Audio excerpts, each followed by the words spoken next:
Et donc salut à tous, c'est le chroniqueur, je vous présente une nouvelle decklist. Donc c'est ma decklist Weather Painters, donc c'est avec des artefacts, donc c'est un artefact Painters, ok, l'idée était peut-être un peu débile, j'admets, de jouer les peintres météorologiques, qui est un deck assez lent, qui joue beaucoup de magie ou piège continu, enfin qui joue que de magie ou piège continu, d'y jouer du coup avec du artefact, mais enfin, selon moi ça faisait un peu de sens pour deux raisons. Déjà, c'est tous des elfes.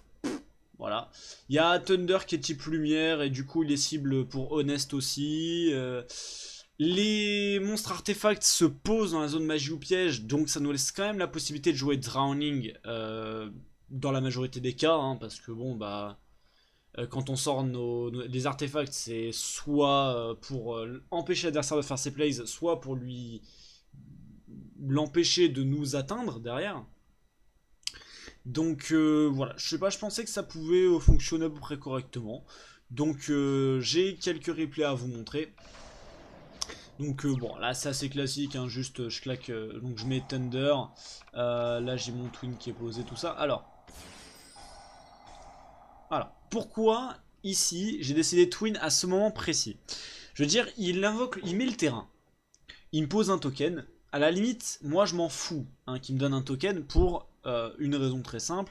C'est que ce token, si j'arrive à le garder, ça me fait un truc à sacrifier pour faire des links. Dans les faits, hein, je vais pas me plaindre qu'il me donne un machin sacrifiable. Mais, le truc c'est que là du coup il a Darkhold et qu'il va de toute façon avoir l'effet du bébé Serrazor.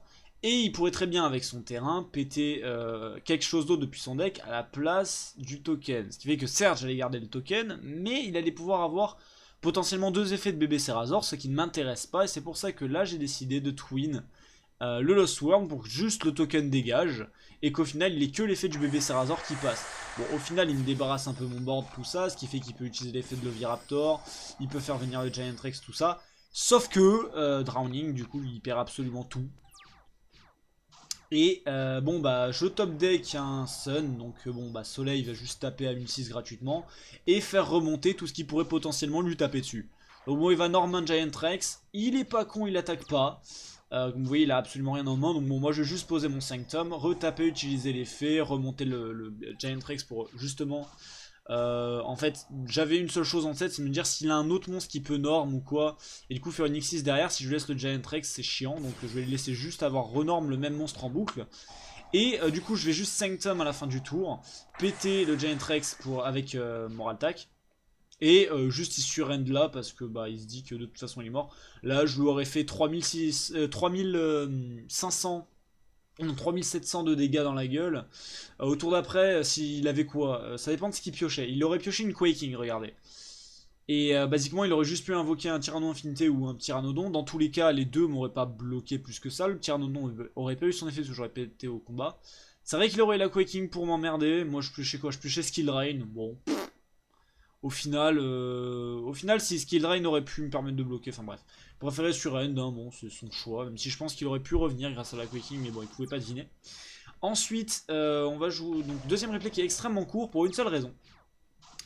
Le mec commence à jouer, donc je vois qu'il joue synchronique, donc normal. Avant qu'il fasse quoi que ce soit, je sors Sights. Parce que je me dis comme ça, tu peux pas synchro, et bah il surrend. Aussi simple que ça, et le pire, bon là vous pouvez pas le voir, mais ce mec m'a quand même traité de cheater. En gros, pour lui, j'ai joué Sight, j'ai triché. Alors que je sache, hein, Sight n'est pas banni, on peut le jouer en x3. Et vu que c'est moi qui ai host ce duel, bah il y avait absolument rien qui m'interdisait de le jouer. Alors bon, je sais pas, mais ce joueur a juste simplement dû rage quit et dire oh c'est bon, tu triches, tu joues site. Alors certes, ok, tu joues un deck synchro, t'as pas de possibilité de passer au travers de la site avec ton terrain actuel et tu pouvais littéralement rien faire. Mais bon, de dire que j'étais un tricheur, faut pas déconner non plus. Et du coup, là on a deux replays assez intéressants. Donc bon, bah, là pour l'instant rien de très spécial à part le fait bah, que j'ai Sights et Cloud qui peut simplement partir très vite. Alors là du coup, je vous avoue que j'aurais préféré, à ce stade là, j'aurais préféré qui pose la backrow avant pour que je puisse la remonter avec Rain et du coup qu'il puisse, enfin que Minerva tape et que je puisse la quaking, mais il a pas été con. Il a su que s'il posait, j'aurais juste dégagé mon monstre. Il a préféré d'abord détruire mon monstre pour pouvoir basiquement poser son Lost Wind complètement gratuitement et que je puisse pas l'atteindre. Par contre, j'ai top deck un Honest malheureusement, donc bon bah je vais pas l'invoquer non plus, faut pas déconner. Minerva de toute façon passera au-dessus, donc j'ai pas trop l'utilité d'invoquer Snow là-dessus, mais j'ai peur d'un truc, j'ai peur de Michael. Parce que là, j'ai peur j'ai peur des Link, j'ai peur de Michael, j'ai peur de plein de choses. Alors là, disons que Michael, il pouvait pas forcément l'invoquer, mais bon, il aurait pu faire revenir beaucoup de choses dans tous les cas. Mais du coup, je vais péter la Sights en même temps que son Lost Wind, de manière à ce qu'il ne puisse pas Link ou faire ce qu'il veut dans tous les cas. Au final, il va quand même Snow pour me face down la Sight. Dans tous les cas, l'effet passera pas, hein, il peut pas. Même si Sight quitte le terrain, il peut pas Link. Mais du coup, vu que j'ai le terrain vide, Journaling, je reset tout. Je top deck une ignition, ce que on va dire pas ouf. Hein. Du coup, il pose un Lost Wind que je vais ignition de suite. On pose le Moral Tag depuis le deck. Juste en prévention. Hein. Bon, bah top deck pattern, c'est un peu triste. Lui aussi, top deck March of Darkness, ça lui sert littéralement à rien. Enfin, un monstre, donc Sun, je vais pouvoir taper à 1006. Bon, c'est pas des gros dégâts, mais bon, c'est toujours utile. Snow, bon bah Snow qui fait chier hein, pour le coup. Du coup, bah au revoir Sun. Du coup, bah au final, chance. J'ai top deck un Snowy qui va beaucoup m'aider. Pour pouvoir chercher un peu ce que je veux. De toute façon, je peux passer au-dessus de la Snow à l'heure actuelle. Mais au moins, vu que Sun peut revenir tout seul, c'est quand même vachement cool. Du coup, je vais ban, tuto une ciel, que je vais norme, pour pouvoir poser enfin ce dont j'ai besoin, donc pour remonter le monstre en main. De toute façon, la Snow est insignifiante. Maintenant, elle sert littéralement plus à rien, parce que moi j'ai deux monstres qui reviennent et qui peuvent de toute façon la faire remonter en main. Donc voilà. S'il essaye de taper dessus, soit j'y remonte, soit bah, je banne le deuxième pour tuto quelque chose. Et typiquement, il peut pas faire grand chose à part bah, me laisser frapper. Donc pour l'instant, il est un peu pincé. Moi, je peux tuto une carte par tour. Voilà, je fais mes dégâts. Et puis bon, bah, il tuto un breakthrough skill. Et il sait très bien que j'ai Sun qui va revenir. Et que je peux basiquement bannir la Snow pour tuto autre chose, l'invoquer énorme, taper avec tout le monde et gagner le duel là-dessus. Donc il préfère simplement surend. Et le dernier replay, contre Infernoid. Donc bon bah là, manque de bol, il m'a du coup Ghost Ogre ma Snow, ce qui fait que j'ai quand même l'effet, mais sans Snow sur le terrain c'est un peu triste. Bon par contre, manque de chance pour lui, il a voilà, alors c'est ça qui est un peu dangereux. Bon, il pouvait pas deviner, hein, mais de Blind Twin Twister, vous voyez, c'est toujours quand même assez dangereux. Parce que bon, bah, je joue Artefact, ce qui fait que j'ai chaîne simplement Sanctum, ça m'a sorti Caduceus, et j'avais la side opposée, donc il va arriver, ce qui fait qu'il peut rien sortir d'extra deck pendant ce tour. Ce qui pour le coup est pas spécialement dérangeant étant donné qu'il joue Infernoid et qu'on sort pas tellement de monstres d'extra deck avec Infernoid, mais bref. Ça me permet quand même d'avoir un +1 du Caduceus. Bon, comme un mongol, j'ai chaîne l'effet de Sanctum en oubliant que je devais forcément détruire un truc. Bon, du coup, je détruis le Cloudy qui me sert pas à grand chose au final. Mais bon, j'ai quand même la side qui est là, je peux piocher un gratuitement. Lui, il peut plus sortir rien de l'extra deck, même si pour le coup, je pensais pas que ça allait franchement être utile. J'ai la Journaling qui est là, qui est cool. Alors, il meule un Wolf, ça fait un peu yesh quand même. L'un des 4 runs qui va dégager le Sight. Au final, il détruit, il tape une deuxième fois avec Attendel. Il me fait quand même beaucoup de dégâts, mais pour l'instant, rien d'assez dangereux. Donc, juste, je vais utiliser Ciel pour poser ce ski tuto. Alors là, j'ai pas compris. Ah, ok. Il s'est passé trop de choses. Donc, déjà de base, il utilise l'effet de son Attendel pour bannir ma Sight. Bon, jusque là, je dis pas trop, je dis rien parce que à mon avis, il doit s'imaginer que je dois aussi jouer l'artefact qui permet de reposer et il a peur que je ressorte la side. Donc là, il n'y a pas de souci. En sacrifiant un Tondel. Par contre, ce que je comprends pas, c'est que quand j'ai réattaqué sur le Wolf, plutôt que laisser le Wolf remonter en main, il a décidé de copier l'effet avec Decathlon et rebannir autre chose. Mais ce qui fait qu'il a dû sacrifier Wolf pour ça. Ce qui fait qu'après j'ai pu simplement taper sur Decathlon. Alors je l'ai remonté en main, c'était une connerie, c'est vrai. Parce que du coup il pourrait avoir à nouveau son effet, mais bon bah j'avais oublié sur le moment. Mais j'ai quand même ma Journaling et il a nettoyé son terrain tout seul. Donc au final je suis plutôt gagnant, même s'il a son foolish en plus. Moi j'ai ma ciel qui revient, donc je dis je suis à peu près protégé, il n'y a pas de souci. Sauf que bah, des 80 pets la Drowning, bon il peut quand même pas passer par-dessus Snow malheureusement pour lui. Mais bon, bah Thunder, hein, Thunder va juste taper le Decathlon et le dégager définitivement pour une fois. Sauf que bon bah Snow revient, y a pas de souci. Il fait son retour from a different dimension, ce qui m'emmerde parce que du coup il peut faire revenir son Deviety. Je vais quand même bannir la Snow avec l'effet du Canvas pour pouvoir tuto, pour comme ça bah, j'ai quand même l'effet qui passe. Et vu que j'ai mon Modeste en main, vaut mieux que je laisse Thunder sur le terrain.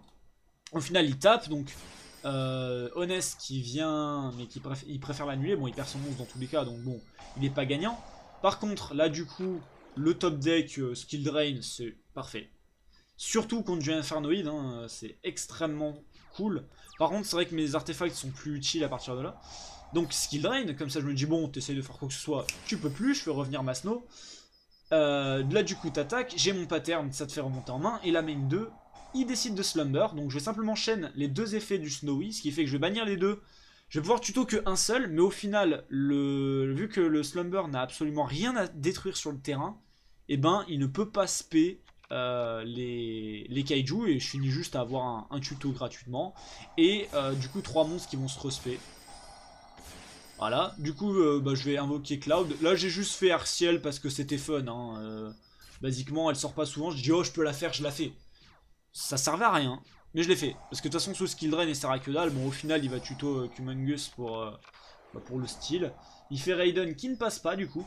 Bah, juste, je vais remonter en main avec Thunder. Il se rend compte qu'il peut rien faire parce que du coup, je vais avoir au tour d'après Thunder qui revient. Et je vais pouvoir taper avec les deux et gagner, basiquement.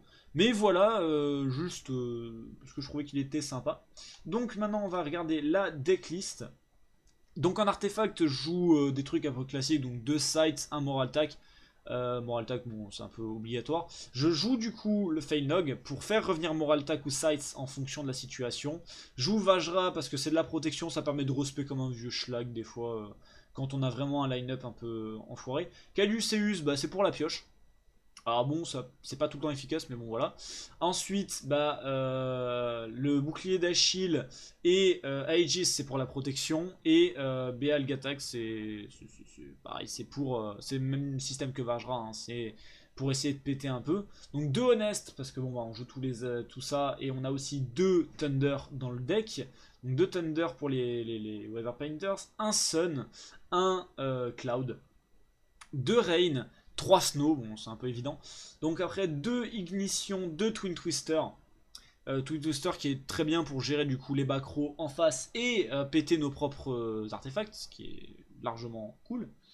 Ensuite on a 2 Rain, 2 Rain Pattern, 2 Cloud Pattern, 2 Snow Pattern, un Sunny Pattern par contre, 2 Artifact Sanctum, parce que bah, c'est quand même vachement fort, 2 Drowning Mirror Force, c'est ce qui la plupart du temps vous permet de gagner, hein, basiquement. Vous n'avez pas un deck ultra agressif, alors soit vous avez vraiment les magies ou pièges qu'il faut, etc. et vous arrivez à doser, soit simplement votre adversaire fait un board de fuse de puce, vous bannissez tous vos monstres, Drowning, il perd tout ce qu'il a, et après vous avez juste à taper comme un gros chacal, le temps qu'il top deck suffisamment pour essayer de revenir. En général, il est mort. Ensuite, du coup, 2 Thunder Pattern, 2 Aurora Pattern et un Skill Drain. Alors pourquoi je joue Skill Drain dans ce deck? En fait, je pense que tous les gens qui jouent Weathery vont jouer Skill Drain. Pourquoi? Tout simplement parce que les effets, à part l'effet de Snow, enfin en gros leurs effets classiques, eux ne passent pas, enfin sauf Sun vu que c'est dans le cimetière.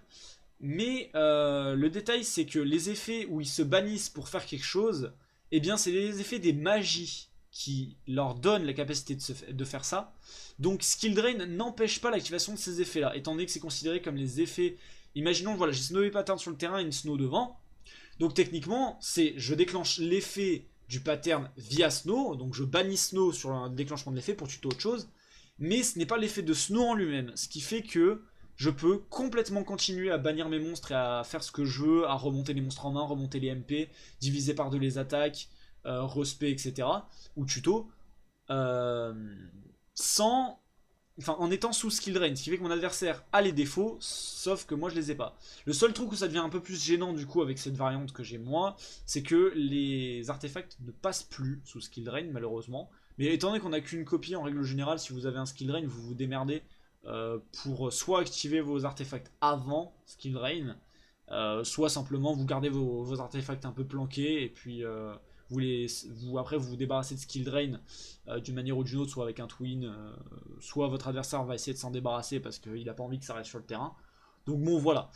Il y a un extra deck, bon après c'est vrai que je m'en suis pas beaucoup servi, mais bon il est là quand même, il peut aider. Bon il y a un Ancer en side parce que ça peut être utile si jamais vous jouez contre quelqu'un qui joue quelque chose qu'on appelle Evenly Match, hein, par exemple, ou simplement qui joue des decks comme Paleo Frog qui bannit avec par exemple Ronin Todd, etc. Mais bon voilà, c'est toujours sympa, mais c'est du side, hein, parce que bon, tous les decks ne bannissent pas, donc c'est pas spécialement utile de l'avoir en main. Bon, du coup, pour l'extra, on a un Adreus qui peut avoir Armageddon, bon, parce que ça se sort facilement avec les artefacts, ça peut être des cartes, c'est cool. Un Pleiades, pareil. En plus, il est lumière, donc Honest peut le protéger, c'est cool. Un Volcazor, ça fait des dégâts, ça débarrasse des monstres. Un Durandal, parce que bah, ça permet de dégager un peu les backrows, un peu quand c'est gênant, etc. Enfin, ça permet un peu de circuler et d'annuler en quelque sorte des effets. Un numéro 5 Doomkira Dragon, bon pareil ça, c'est vraiment genre, j'ai besoin de faire du dégât, je vais essayer de le sortir, mais c'est pas non plus ultra utile. Après un Phantom Knight of Breaksword, un Grand Pulse et un numéro 49 Fortune Tunes. Alors pourquoi? Parce que tous ils sont niveau 3, et Fortune Tunes, je sais que c'est assez obscur, mais basiquement si vous avez vraiment genre deux monstres Weather Painters et que vous avez genre, par exemple vous avez eu un Deviaity qui est arrivé, ça a détruit toutes vos backrows, vous n'avez plus rien, à part ces deux monstres. Bon, bah c'est toujours bien de partir en Fortune Tunes pour stall un minimum, parce que bah du coup, il peut pas être ciblé. Vous gagnez 500 life points durant chaque standby phase, il peut pas être ciblé. S'il doit être détruit, vous détachez un matériel X, ce qui fait qu'il résiste à 2 destructions, enfin il faut le détruire 3 fois pour le dégager, et quand il est détruit, vous pouvez faire repartir deux monstres niveau 3 dans le deck, donc les deux matériels utilisés pour son invocation repartent dans le deck. Donc, celle-là, elle retourne dans l'extra deck, donc elle se reset toute seule. Donc bon, ouais, après c'est un peu débile peut-être, mais bon, moi je trouvais que c'était sympa. Bon, après, deux Arc-Ciel, parce que c'est ultra fort, et bon, ça sort quasiment jamais, parce que vous allez très rarement avoir trois monstres à la fois sur le terrain, parce qu'ils sont pas très tankés non plus, mais bref, Arc-Ciel c'est quand même vachement fort. 3 Lanfolinkus, bon, et 2 Security Dragon. Security Dragon, c'est vraiment, si vous avez possibilité de le faire, essayez de remonter un peu, essayez de, bon, bah, de poser problème à l'adversaire. Mais bon, voilà, disons que l'extra deck, il est plus là, histoire de dire, c'est possible que ça aide, mais comme vous l'avez remarqué, je m'en suis pas servi dans les replays, parce que bon, bah, j'ai pas réellement l'occasion de m'en servir. Bon, enfin, voilà, j'espère que ce deck vous aura plu. Je sais pas s'il y en aura la semaine prochaine. Là, je sais que ça fait 3 semaines que vous avez des decks d'affilée. Parce que j'ai eu des idées. Mais là, je vous avoue que je sais pas spécialement quoi jouer. Donc, je peux pas vous garantir d'avoir une decklist pour la semaine prochaine. Mais bon, on sait jamais. Et donc, salut à tous, c'était le Chroniqueur. Et à la prochaine!